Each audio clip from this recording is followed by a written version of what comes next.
Hi, everyone. Welcome to Latina Mental Health Professionals for Latina Mental Health Series with Latina Professionals. You're here with your host, Norma Garcia. I'm so excited to be here in this space with you all. Every week that we just continue to meet and be in community. To me, just gives me more of like the empowerment and the courage to continue, showing up and being in this space with you all. Welcome to you all. Thank you for being here. Please, as always, I would love to hear where it is that you're joining from. What industry are you in?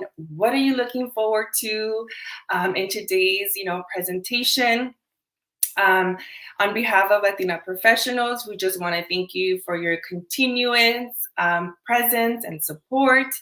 And also, we did do a poll recently to really get an understanding of what more would you like to see during this space. So we see you and we hear you, and we're going to do the best that we can to continue bringing on these very important topics, right, that need to continuously be talked about, need to continuously be addressed, right, because it's not just one conversation, right, it's about continuing, to conversate and talk. And so thank you all, for your feedback. For those of you that have showed up in one of my presentations in the past, welcome again. So happy that you're here. For those of you that are new, welcome to your first presentation with Latina Professionals. We're so excited that you're here. And so just to kind of give a brief kind of overview of what happens during this time, every week I try to focus on a topic related to mental health. And so during these 30 minutes, we focus on talking about providing information and education and also strategies on whatever that topic is. I always also like to leave room for Q&A at the end. However, you don't have to wait till the end to be able to ask questions. The beautiful part about this connection is that, there is a chat option. So at any point, share your thoughts, share your feedback, share your questions. I will take breaks throughout the presentation to kind of check in to see how all of you guys are doing. So welcome. Today is the last Thursday of September. Next month, we're already going into October. So hopefully you guys are wrapping up, your month strong and getting ready to enter next month with intention and positivity. So let me see who is in the house right now. Okay, so we have folks from Oregon, California. Ooh, more California. So I forgot to mention that I'm also in California. So I'm in the West Coast Pacific time. We have Arizona, Florida, Chicago, Colorado. Yes, arriba Latinas. It is still Hispanic Heritage Month. So any opportunity we have to shout out each other, to celebrate each other, I'm all for it. Canada, California, Houston, Oregon. Yes. Loving all the diversity that is here. And so let me just set up the presentation so that we can get started. Hola a todos. All right, so today's presentation is going to be about depression, okay? So Sanando Heridas, Understanding and Overcoming Depression Among Latinas.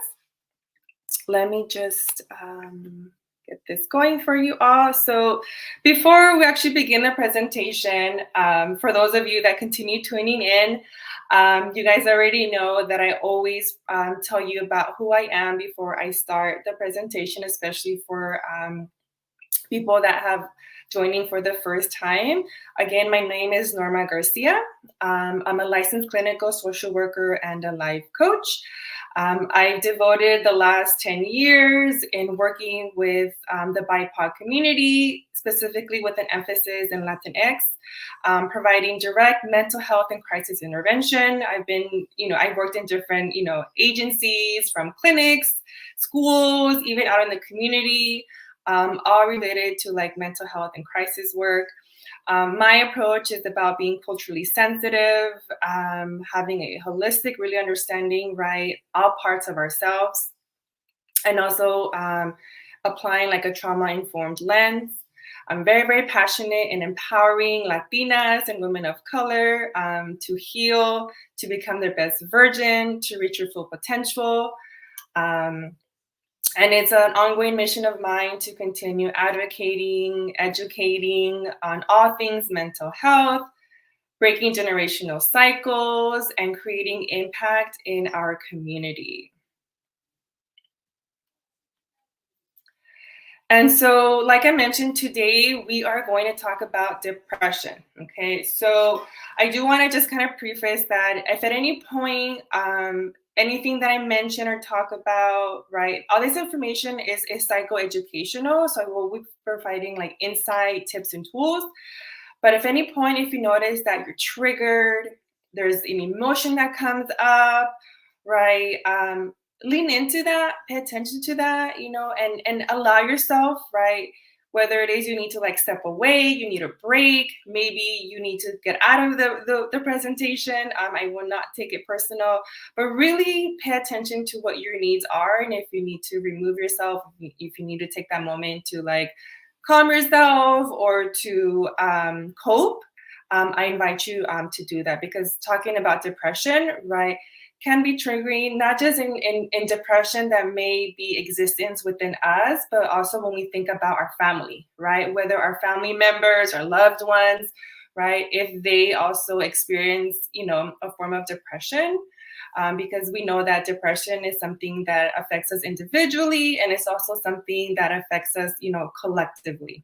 Okay.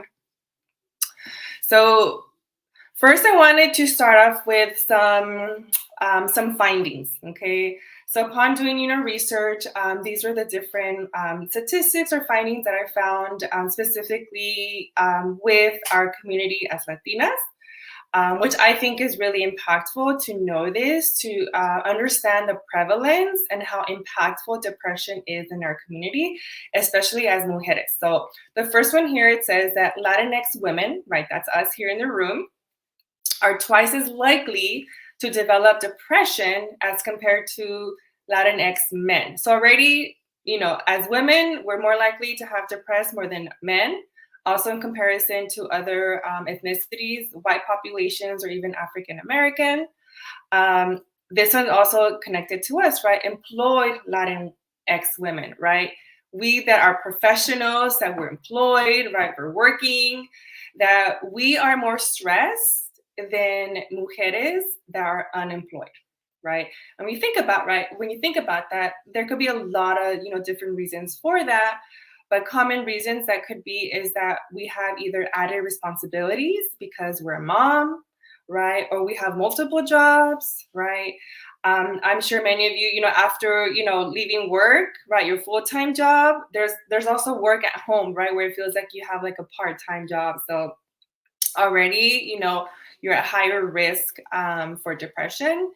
And then another factor for us employed or professionals is that sometimes because of the dynamic at work, right, the stress, because of either, of the demand, racial and gender discrimination, perhaps for being overworked, that can also add on to the stress and the depression that we may have. So right now, I know I'm talking about, just kind of depression really broadly, but I will get into defining the different types of depression, the signs and symptoms of depression, and even then how to differentiate whether it's like your day-to-day, sadness versus like you're already in a state of depression. Okay, so depression is a common and serious medical illness, okay, that affects how you feel, the way that you think, and how you act, right? So your thoughts, feelings, and behaviors, right? That's what it's affecting. Um, it does cause a lot of feelings of sadness, right? There's lots of interest and pleasure in activities. Um, and this can lead to a variety of emotional and physical problems and can decrease your ability to function at work and at home. So like all of our emotions, right? Sadness is an emotion that we all have, right? Sometimes, it like the emotion just passes. Sometimes there's certain situations that cause us to feel sad. Sometimes it could be that just, biologically, like we're just in the state of like low mood and sadness, right? So sadness is an everyday, emotion, right? But what makes a difference is the intensity of the sadness and the frequency, right? So how intense are you feeling sad? Is it mild, moderate, or severe? And the frequency, right? How often are you feeling sad, right? Is it happening like, every day? Is it happening like a few times out of the week, a few times out of the month, or just like sporadic? So it really depends. And then what really makes a difference is whether that sadness, its intensity and frequency is affecting your ability to function. Okay, so what does that mean? That means, your ability to do your everyday kind of routine and activity. So for us professionals, it would be going to work, right? So if it's making it difficult to go to work or take care of your responsibilities, right? So it can look really differently in everybody, but the key word from like just your normal day to day to then now like a more serious situation is the impairment. So some of the signs and symptoms of depression, right? When I say depression, this means that if this is beyond just the sadness, right? So this can vary from mild to severe, again, the intensity. So this could be feeling sad, having a depressed mood, again, loss of interest or pleasure in activities that you once enjoyed. There's changes in your appetite. For some people, when they're depressed or they feel sad, they either overeat or undereat. Why that happens, I honestly don't know, right? But people do respond differently in terms of their appetite. It also impairs your sleep, right? So you have trouble sleeping, maybe you're undersleeping, or sometimes you're also oversleeping, where all you want to do is just sleep. Loss of energy, increased fatigue, right? So constantly feeling tired, exhausted. There's feelings of like worthlessness, you're empty, there's guilt, difficulty thinking, concentrating, making decisions, showing up, right?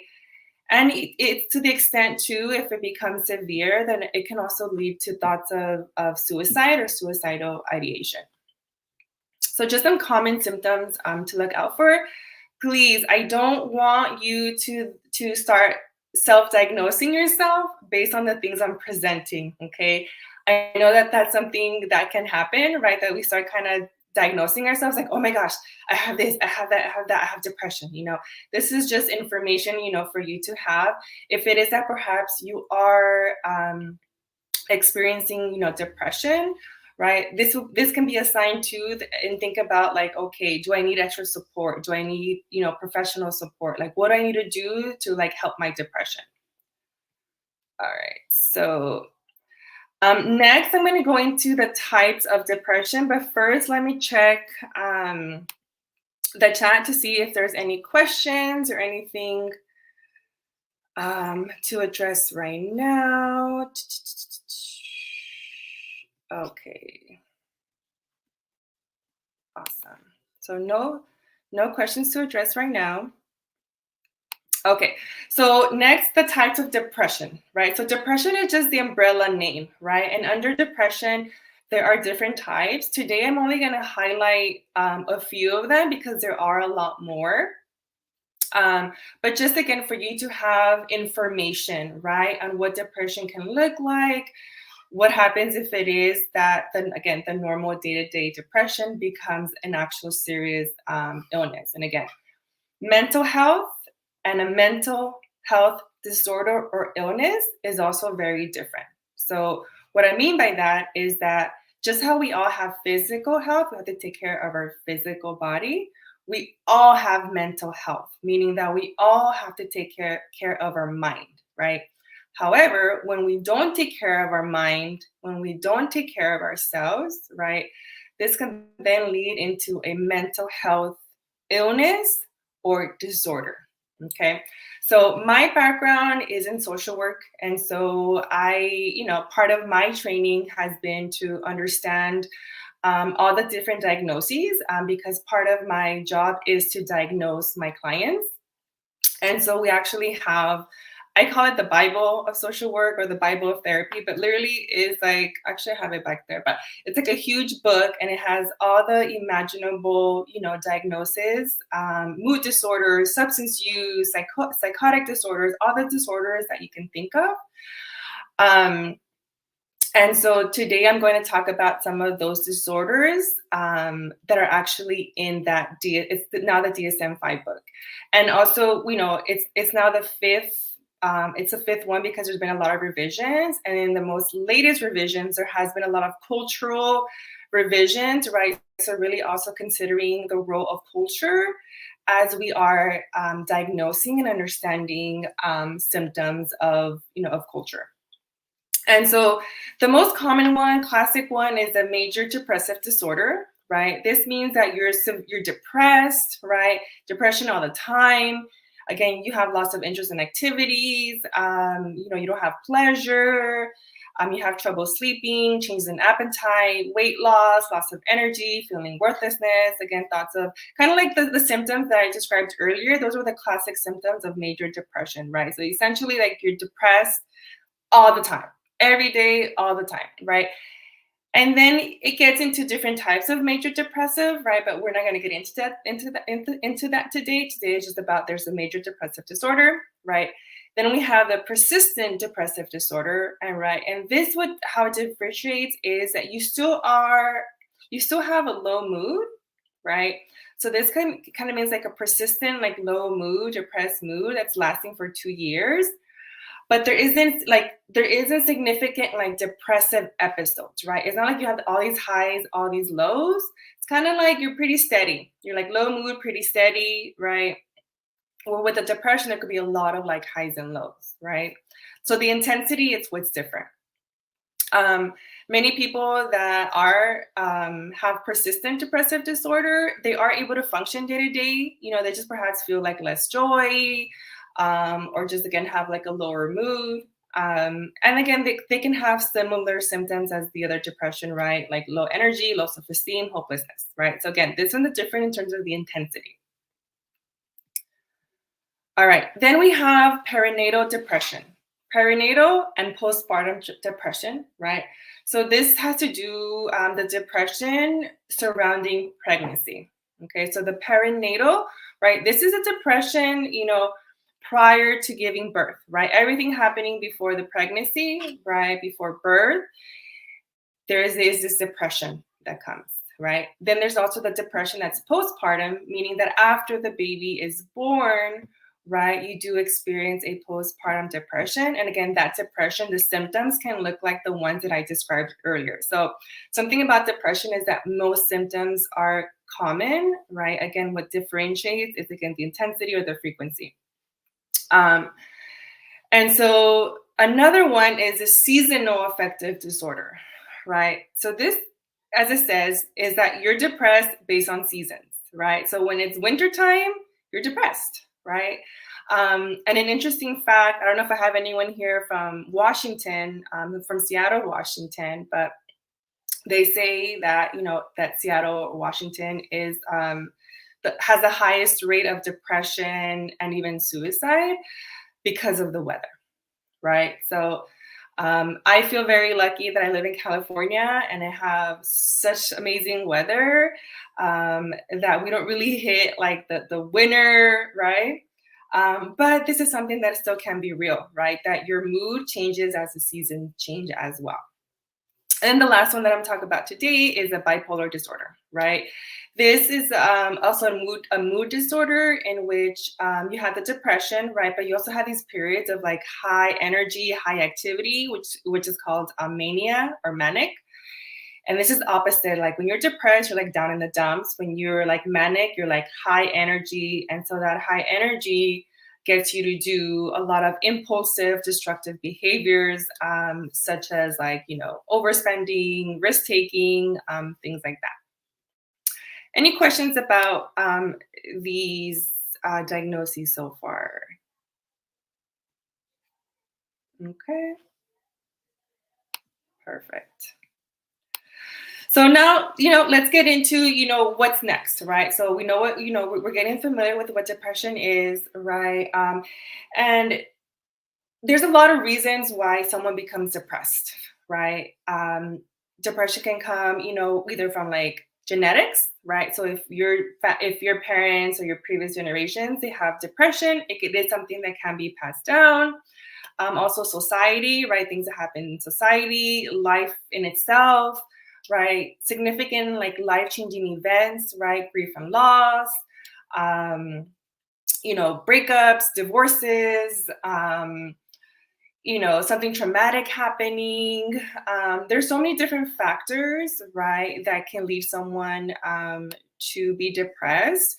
And even looking at like, even our childhood, right, and how we grew up, right, our family upbringing, right, even generational kind of trauma, those cycles, if there's abuse in the home, right, so many different reasons why someone, can get to the place, where they're depressed.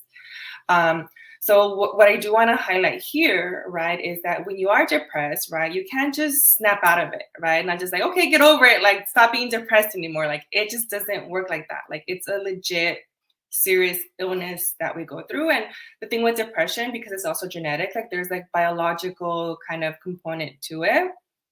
Um, and so a few other things is that the things that help the most are the things that are the most difficult to do, right? So because, right, there's loss of pleasure, loss of interest, right? The things that do bring us joy or do make us feel good, we it's difficult to do because again, because of our state of mind and mood. So what I want to say is that although it's difficult, it doesn't mean that it's impossible, right? And the key is to start small and build from there, right? Doing small things, right, to get you to the next thing. And taking the first step is always the hardest, right? So again, depression can look different in everybody, right? There's certain commonalities and similarities, right? But when we also think about how depression shows up, in our community as Latinas, right? If we think about too, like the cultural stigma around it, the different experiences that we may have, or even just understanding what depression is, right? Sometimes, it's hard to differentiate whether, again, like it's just your sadness or whether it's actually like a depression. Um, so I'm so happy that, all of you guys are here to learn more about it. And even more, right, to learn how to cope with it, right? If it is that you are depressed, and even if you're not depressed, right, this is good information to have, right? Because this is information that you can also educate others, right?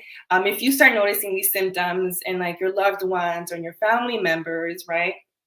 Those are good indicators for you, right? To check in with that person, like, hey, how are you doing, right? Or even like within yourself, right? We all have a baseline, and when we notice that we're out of that baseline, it's a good time to also check in with ourselves and figure out what it is that's going on. So I wanted to give you, some tips in terms of like how to, cope with depression. And so with depression, right, there's different things that can be done in terms of, coping with it. And depression is something that is treatable, right? So you can improve from depression. And also just with any like mental health, illness or disorder, I always like to tell my clients and people that you're not your illness, you're not your disorder, right? Like this is just something that's part of you, right? Like, so you are you, and then you also is like, so for example, let's say if I had depression, right? I wouldn't say like, oh, like I'm so, I'm depressed, right? I am a depressed person. It would be like, no, I'm Norma, and I experience depression, or depression is part of my life, right? So not being that depression defines you, or it's all of you. Like you are not defined by these labels. Although, diagnosing is something that's part of my job. If I'm being honest, it's my least favorite part because I don't really like diagnosing. However, it's also, there are some benefits of it because through diagnosing, you are able to recognize, right, and develop treatments that could be helpful. So, anyways, um, so these are tips, right? If let's say you are in therapy or you're not in therapy, or even just for your everyday, right? These tips can be helpful across the board, right? You don't have to be depressed to do these things. But the one thing I want to start off with is to healing community, right? Especially as us Latinas, right? We value family, we value connectedness, right? So it's also important that we also heal in community, right? And this could be a little bit counterproductive because I know there's a part of the stigma of like, no, like we keep everything private, we keep everything within our family, like we don't talk about our business outside of that, right? So, but knowing also that when you do talk about your mental illness or what's going on, when you do talk to people that you do trust, right, or we do connect with communities or people that are of support, how much beneficial that can be to your well-being in terms of being heard, being supported, and sometimes even relatability, right? You find people that, oh my God, it's like I'm going through that too, or I went through this and this is what helped me, right? So knowing that you don't have to do this alone, right? Together, we can support each other and heal each other, right? Although it could present as an individual thing, it's a collective effort, right? So make sure, you stay connected. You really, use your support system, right? Figure out your support system, even if it means, again, community support as well. Tip number 2, do things that make you feel good. Again, this is the hard part because you're not in the mood to do things, right? But this is what you're going to have to do. You're going to have to do things. You're going to have to force yourself sometimes. Like even when you do it, you're not going to feel it. However, the more that you show up and the more that you do a little bit by a little bit, right? Even if it's a tad bit that you feel better, that in itself is a win, right? And in this process, also creating like a wellness toolbox, right? Kind of creating like a toolbox of things that are going to work for you, right? Whether they're coping skills, like in your support system, activities, right? Who to go to, where to go, right? You're creating this for yourself so that you feel like you have a plan and you have something to access, right? Where you don't feel like this is out of control. I don't know what to do. I'm so lost. Tip number 3, right?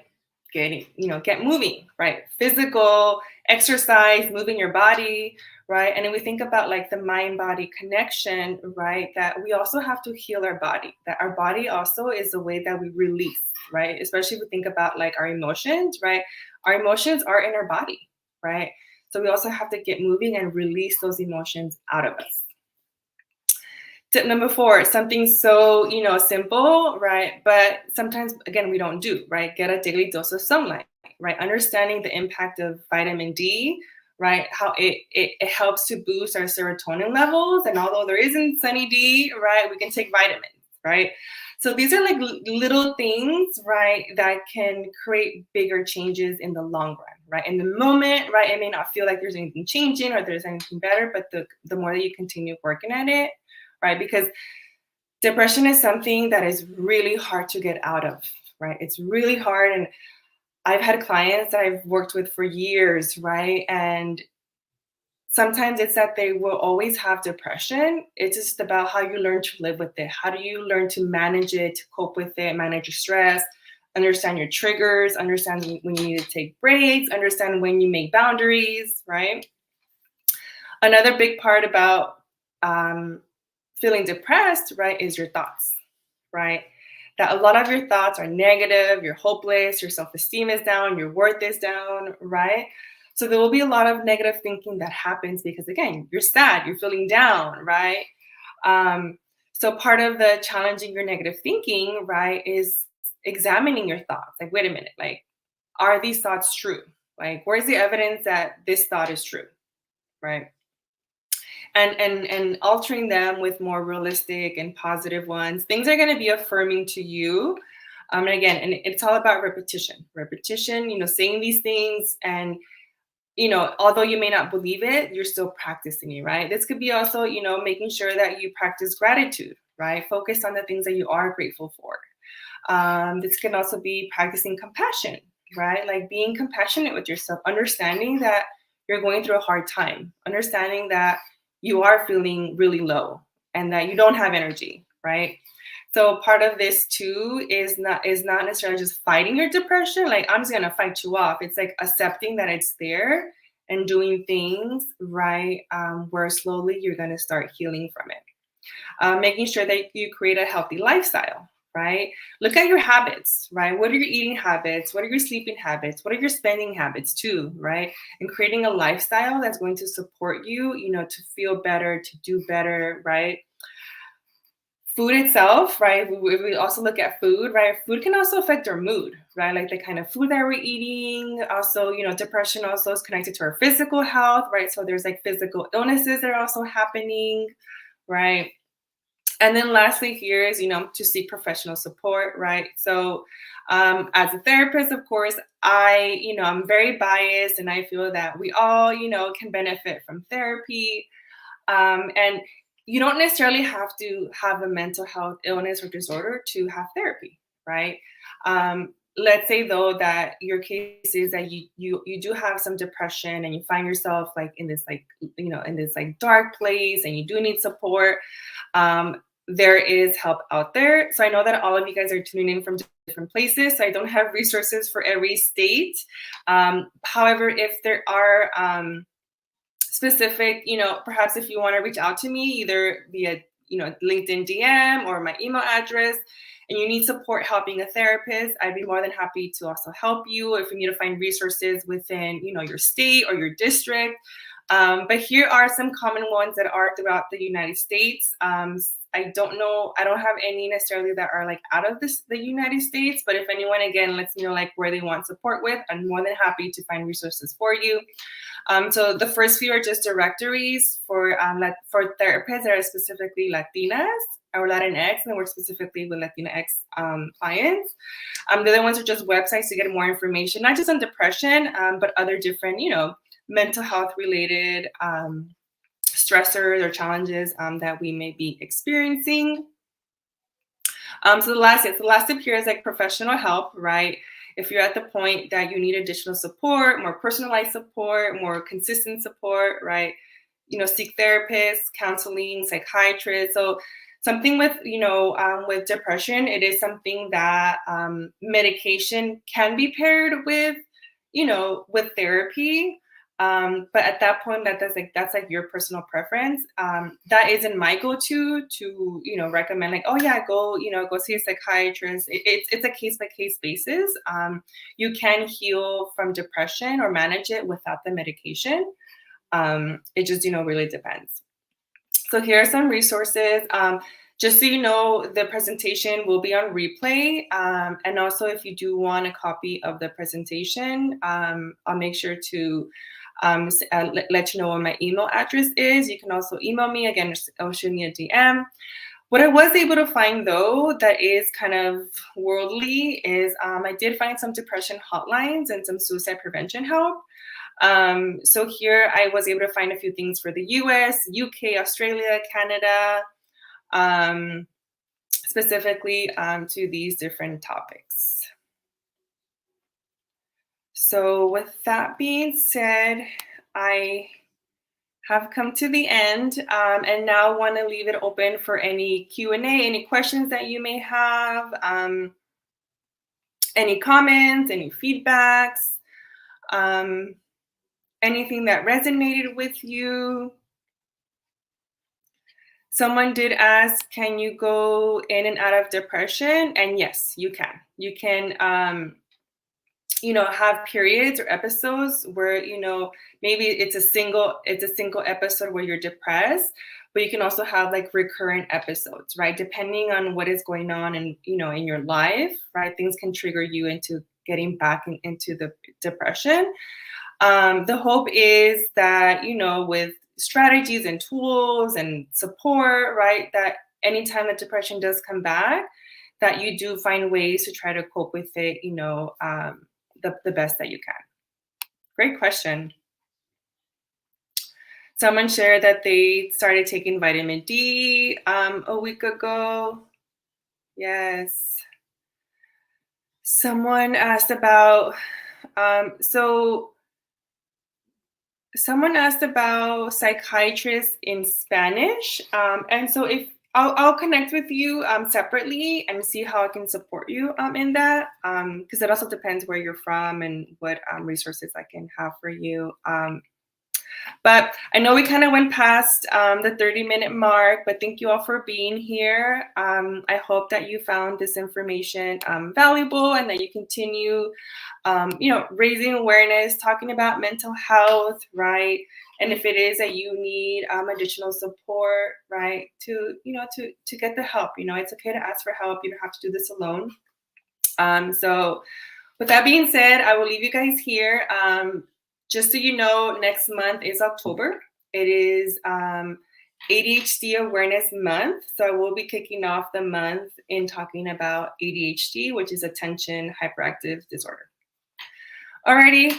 I hope you guys have a wonderful night and a great week, and I'll see you next time. Adios.